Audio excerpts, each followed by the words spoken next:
রায় ও অনির্বাণের সুন্দর মুহূর্ত দেখে কেঁদে ফেলল সৌর্য। হ্যাঁ বন্ধুরা, মিঠিজোড়া সিরিয়ালে আজকের পর্বে তোমরা এরকমটাই দেখতে পাবে। পুরো গল্পটা জানতে হলে প্লিজ লাইক দিয়ে সঙ্গে থেকো। সৌর্য যে এই রিসেপশন পার্টিতে আসবে সেটা সৌর্যের মা কিছুতেই মেনে নিতে পারে না।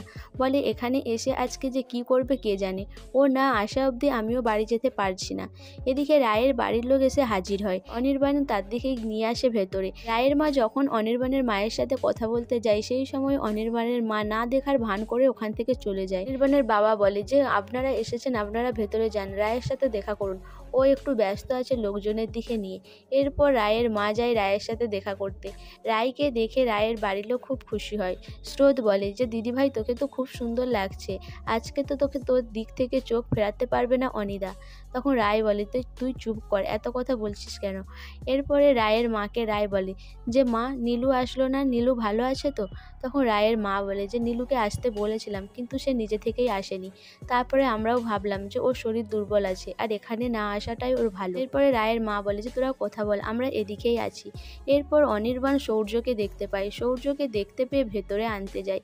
সৌর্যকে বলে যে এখানে দাঁড়িয়ে আছিস কেন, এত দেরি করে আসলি, ভেতরে চল। তখন সৌর্য বলে যে বাড়ির লোক এসেছে কিনা সেটাই ভাবলাম একবার ফোন করব। তখন অনির্বাণ বলে যে না সবাই এসেছে, তুই ভেতরে চল। এদিকে সৌর্যের মাকে দেখে রায়ের মা কথা বলতে যায়। বলে দিদি আমার মেয়েটাকে ফিরিয়ে আনুন, আপনার ছেলেকে বলুন যাতে আমার মেয়েকে ফিরিয়ে নেয়। আমার মেয়ের চোখের জল আমি দেখতে পাচ্ছি না, সে অনেক কষ্ট পাচ্ছে। তখন সৌর্যর মা বলে যে আমার কিছু করার নেই, আপনার দুই মেয়ে মিলে আমার ছেলেকে যেভাবে ঠকিয়েছে তারপরে তাকে যে কিছু বলবো সেই জায়গায় নেই। কিন্তু সৌর্য যদি কোনোদিনও নিজে থেকে তার স্ত্রীকে ফিরিয়ে আনতে চায় তাহলে কিন্তু আমি কোনোদিনও বাধা দেব না। রায়ের মা হাত জোড়ো করে অনেক রিকোয়েস্ট করে কিন্তু সৌর্যর মা বলে যে আমার কিছুই করার নেই, আমাকে ক্ষমা করে দিন। এরপর সৌর্যের মা ওখান থেকে চলে আসে। এদিকে সৌর্য এসে রায়কে বলে যে আজকে আমি কিছু বলতে চাই। সবাইকে ডেকে সৌর্য সে কথাটাই বলে যে আমি কিছু অ্যানাউন্স করতে চাই। তখন সবাই অবাক হয়ে যায়, ভয় পেয়ে যায় সৌর্যের বাড়ির লোক, রায়ের বাড়ির লোক। সবাই মনে মনে ভাবে যে সৌর্য কি এমন বলবে। তারপরে সৌর্য বলে যে এদের প্রেম শুরু হয়েছিল একটা সাক্ষাৎকার থেকে, সেটা গানের মাধ্যমে, আর আজকে আমরা চাই যে এরা আজকে গান দিয়েই শুরু করুক ওদের জীবনযাত্রা। এরপর সবাই রিকোয়েস্ট করে রায় আর অনির্বাণকে গান গাওয়ার জন্য।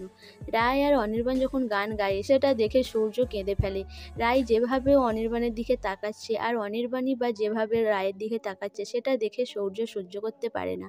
তার মনের মধ্যে খুবই কষ্ট হয় কিন্তু সে তার কষ্ট প্রকাশ করে না। সো বন্ধুরা, রায় ও অনির্বাণের এই সুন্দর মুহূর্তগুলো দেখেই কি সূর্য নিজের রাগটা বার করে দেবে?